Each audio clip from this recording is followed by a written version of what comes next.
R350Z has stock tow arms. Look at how ugly those things are. Today, we're putting on some Z1 bad boys. Z1 had a Labor Day sale, and they were also doing a little giveaway. So I may have gotten a little carried away on some things that I might have needed from Z1. A little nuts. You wanna get nuts? Come on, let's get nuts. You know this from? You should know. What? What's it from? Batman 89, dude. Oh. You wanna get nuts? Come on, let's get nuts. So these are Z1 tow arms. They are spring bucket delete tow arms. You can only install these if you have a true style rear coilover. So let's see if I can even get the camera under there to show you now. Maybe from here, but anyways, these spring buckets is what they're called.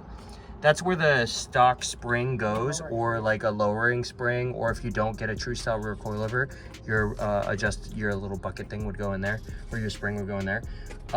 Since we have a true style rear coilover, we're gonna get rid of these because it's gonna look way cooler, and also my tow's out. So mitosis, I think it's just gonna be overall a smart mod for the car. So on these guys and most suspension arms, just so you guys know, one side is typically reverse threaded. This side is normal. So if you turn it left, you know, counterclockwise, it will loosen and expand out. Yes. This side, however, if you try to do the same, you'll just tighten it. Yes. So this side is reverse threaded. So you want to make sure that you're not trying to, you know, tighten the crap out of these. But since we don't have ways to align, we're going to put these up against the factory arms, check the length, lock these in. There you go. Yep, and then after that, we'll get an alignment on this. Yeah. If you guys are new to the channel, welcome to the channel. This is our Z for the channel. That's the RCF. Caesar's Dope Ass RCF. We are doing some stuff on it. It's got a lot of stuff, so if you want to check out some mods, you can go there for a playlist.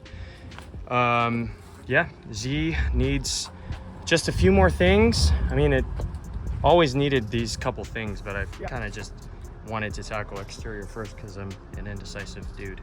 But we're gonna get the car up in the air, and then we're gonna go from there. Yep.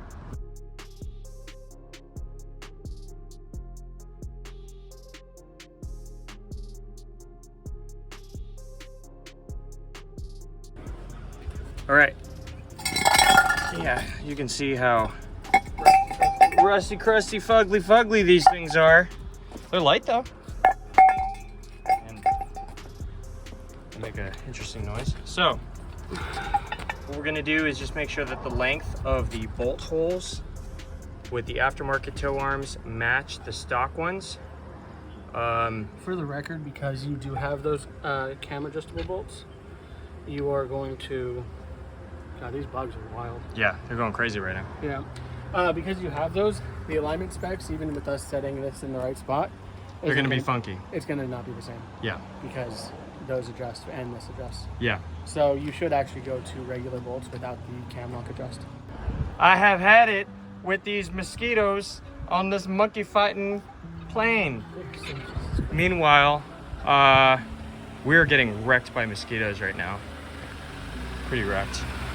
I'm throwing the front bumper back on the RCF. We've recently installed the front lip. Side splitters just got done today. It's also got Working Motion ZR10s, some Kentucky lug nuts, some interior bits, which are pretty awesome for sure. New steering wheel, new start button, new shift knob, new shift boot, new gauge cluster cover, MagnaFlow exhaust, RR Racing rear spoiler, Maxton Designs rear diffuser. Pretty complete here. I think it's basically project done except for some mirror lights that we're gonna do after the tow arms and the front bumper are on. So that's pretty awesome.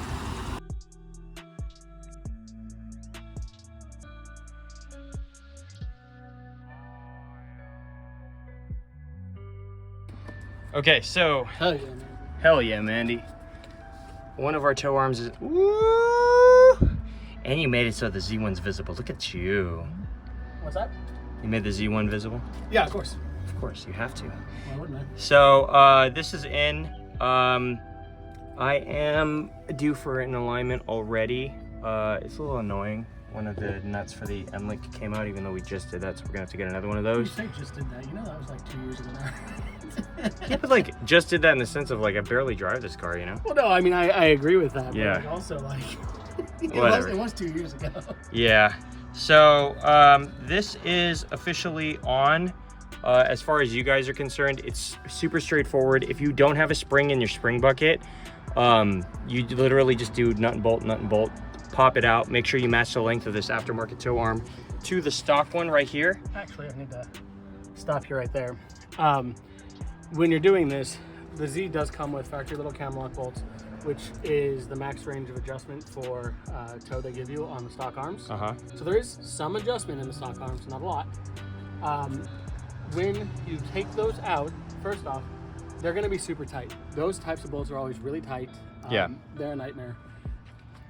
B, you have to take the nut side off. I know on some things like that, you can take the bolt and just have like a wrench on the nut and you'll be fine. It doesn't work like that with these. If you do that, you're going to strip the cam section out of the bolt. So you have to loosen the nut without turning the bolt, basically. Copy that. Just something to keep in mind. That makes sense. Yeah. And like I said, being that type of bolt, they're going to be stiff as all hell. Yeah. So, you know, take care. Extra cuidado when you guys are doing this. Make sure you match the length. Put everything in properly. I think torque specs, what, like 65 foot-pounds? 27, something like that. We'll look it up and put it in the description for you, but for sure, they're really not that tight.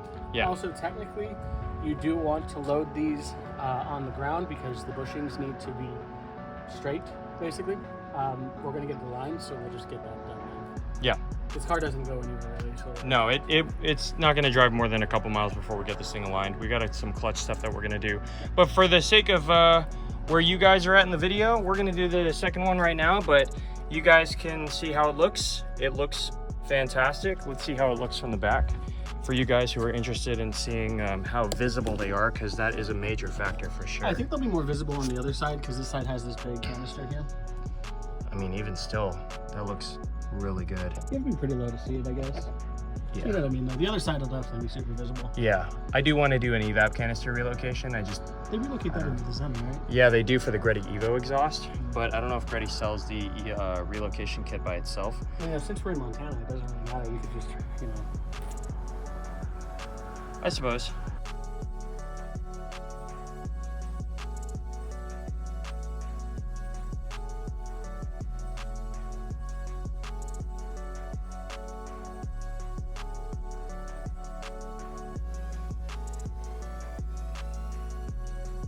Let us know what you guys thought. Let me turn it around on us. Let me know what you guys thought of I thought you had a the. much smoother setup to do this. Well, because it spun the guy. Okay. But we are getting wrecked. I don't know if you guys can see all of these There's mosquitoes. bugs We are getting wrecked right now. Let us know what you guys thought of the video in the comments down below. Let us know what you guys thought of the tow arms. If you guys are planning on running set or run a different set, let us know as well in the comments down below. And if you like the video, please make sure to like, subscribe, ring the notification bell, and hit the extra like button for bugs. for bugs. Later. See ya.